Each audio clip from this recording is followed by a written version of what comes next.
저나 다른 사냥면 다른 강아지를 데려가신 분들이 안 나서 주셨으면 걔네가 다 안락사가 됐을 수도 있고. 사람하고 친화력이 있어야만 입양을 가지고.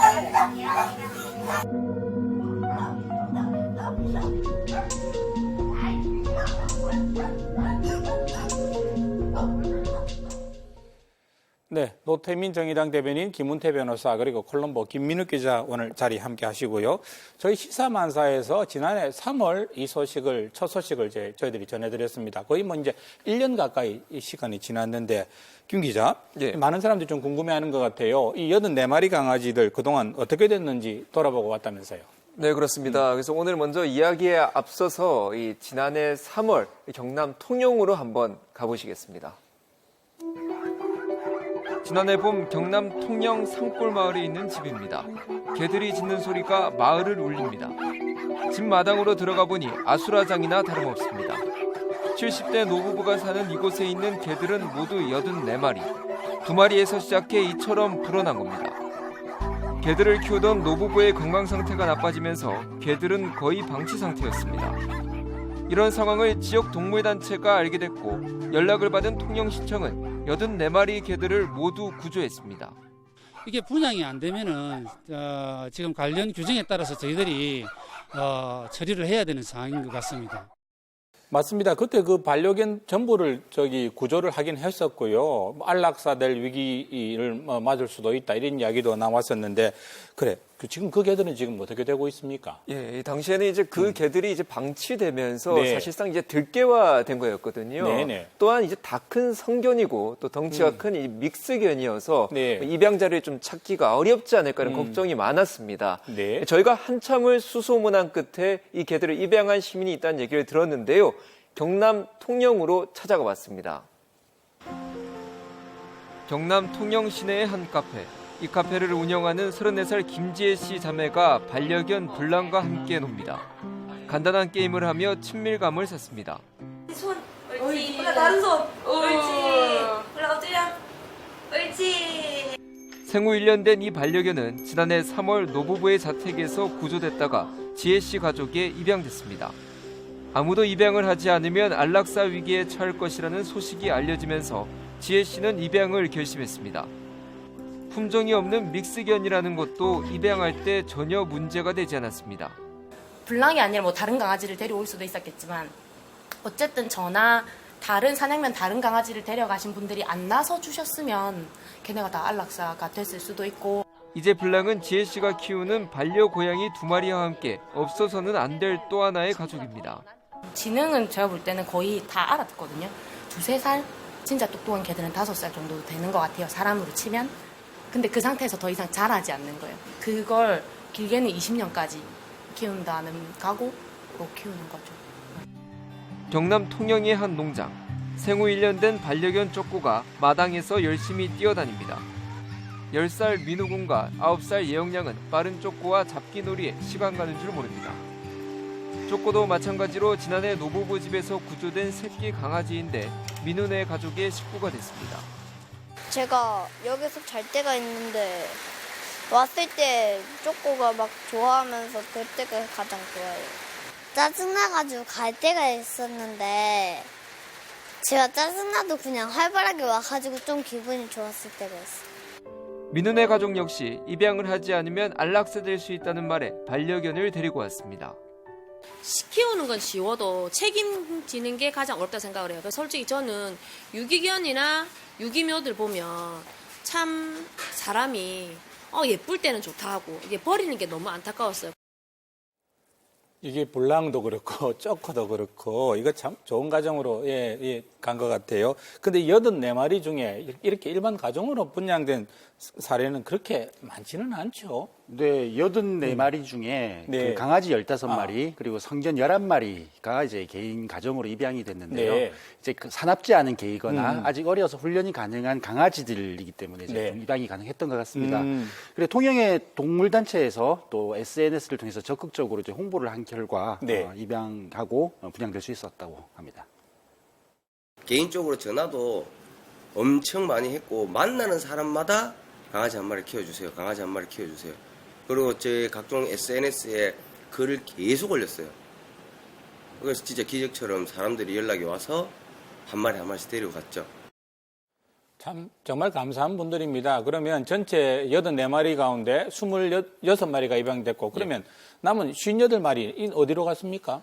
예, 이 통영의 이제 보호소에서 머무는 기간이 이제 길어봤자 한 달 정도인데요. 네. 이 기간 동안 입양이 되지 못하면 이 개들은 안락사를 당하게 됩니다. 네. 일반 가정 입양을 받지 못하면 이 58마리들은 이 안락사를 맡겠다고 나선 이 유기견 보호소 몇 곳에 나눠져 이제 데려가게 된 건데요. 저희가 그 가운데 한 곳을 찾아가 봤습니다. 울산시 울주군 도로가에 인접한 한 유기동물 사설 보호소. 입구 안으로 들어가자 수많은 개들이 취재진을 경계하듯 쉴 새 없이 지저댑니다. 안쪽으로 들어가자 4개 우리 안에 통영 노부부의 반려견 23마리가 있었습니다. 작은 케이지 안에 3마리씩, 4마리씩 웅크리고 있습니다. 쉽게 길들여 선택받지 못한 반려견들입니다. 사람하고 친화력이 있어야만 입양까지 이 사설 보호소에만 유기견 100여 마리가 있습니다. 보호소를 세운 A모 씨가 여기서 모든 반려견 유기견들에게 먹이를 주고 청소를 해야 하는데 쉽지 않습니다. 수익을 낼 수 있는 곳이 아니기 때문에 개인 사비를 털어 비료를 사고 시민들의 후원에 의존하고 있습니다.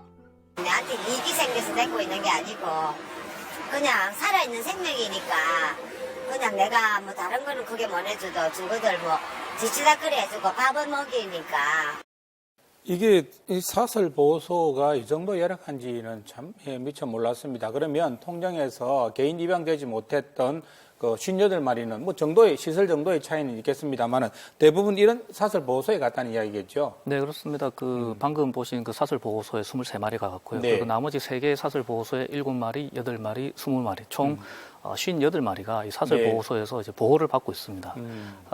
이 사설 보호소 관리자들은 이 통영 관련 소식을 보고 네. 이 반려견들이 안락사되는 것을 막아야 되겠다 그런 생각에서 이제 구조를 하게 된 거고요. 네. 부산 동물학대 방지 연합으로부터 이 반려견들을 인수를 받았습니다.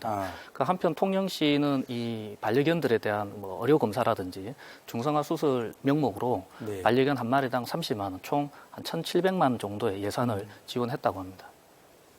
예산은 저희들이 이제 애초에 분양을 할 때 그 중성화 수술이라든지 그다음에 이제 질병 진료비 명목으로 마리당 한 30만 원 정도 전체적으로 하면 1,700만 원 정도 지원을 했습니다.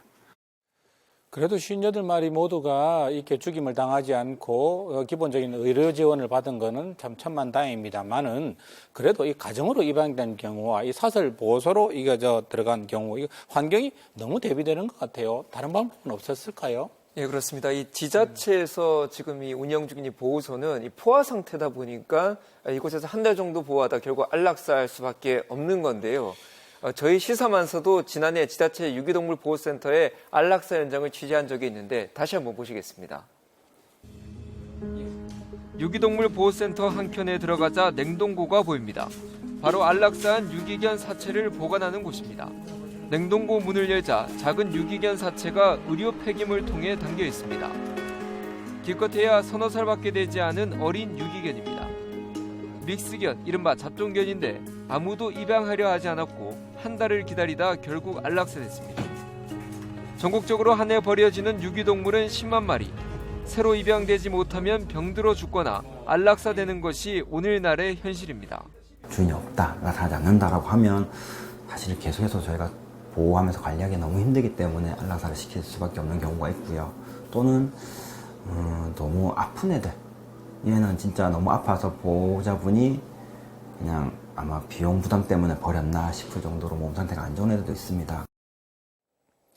말이죠, 안락사지. 사실 개 입장에서 생각해 보면 그게 무슨 편안한 안자를 써서 안락사가 되겠습니까? 이거 방금 또 사설 보호소 상황을 봐도 그죠? 이게 이 사설 보호소에 맡기는 것도 좀 한계가 분명하다 싶고요. 이 문제 어떻게 풀어야 될까요? 예, 이 참 어려운 문제인데요. 이 한 해에 버려지는 유기동물만 한 10만 마리 정도라고 합니다. 네. 먼저 이 개인들이 책임을 가지고 이 반려동물을 끝까지 키워야 합니다. 또 입양을 했으면 버리지 말라는 거죠. 두 번째는 이 각 지자체에서 운영하는 이 유기동물 보호소가 이 시설에 한계가 있다면 정부가 조금 나서서 이 사설 보호소를 지원해야 된다는 점입니다. 실제로 지난 2일 이 청와대 국민청원에서도 이 사설 유기견 보호소를 정부가 책임져야 한다는 이 청원이 올라오기도 했습니다. 이와 함께 이 반려동물을 입양을 하는 분들은 비싼 돈을 주고 이른바 이 농장에서 생산된 개와 고양이를 살 게 아니라 누군가 버린 유기동물을 입양하라는 겁니다. 너무 쉽게 살 수 있다 보니까 뭐 또 버리면 내가 또 사는 거에 대해서 아무런 제약이 없는 상황이고, 그리고 버리더라도 뭐 버리는 게 입증이 안 되는 한은 내가 버렸다는 게 입증이 안 되면 어떻게 처벌을 할 수가 없잖아요. 동물보호법이 좀 제대로 바뀌고 교육이나 캠페인 통해서 사람들 인식이 조금 또 바뀌어야 되는 부분이 크다고 생각을 합니다. 비싼 돈 들여서 애견숍에서 이거 반려견 분양받는 분들, 혈통 있는 개들, 이른바 분양받는 분들 정말 많으실 텐데, 지자체 유기견 보호소나 또 사설 보호소에 저렇게 우리 보셨다시피 손길을 기다리는 반려견들 넘쳐나고 있다고 합니다. 반려견 사지 말고 입양하는 것이 또 동물권 보호 차원에서도 훨씬 좋은 일이 아닐까 싶습니다. 콜롬보 김비도 오늘 수고했습니다.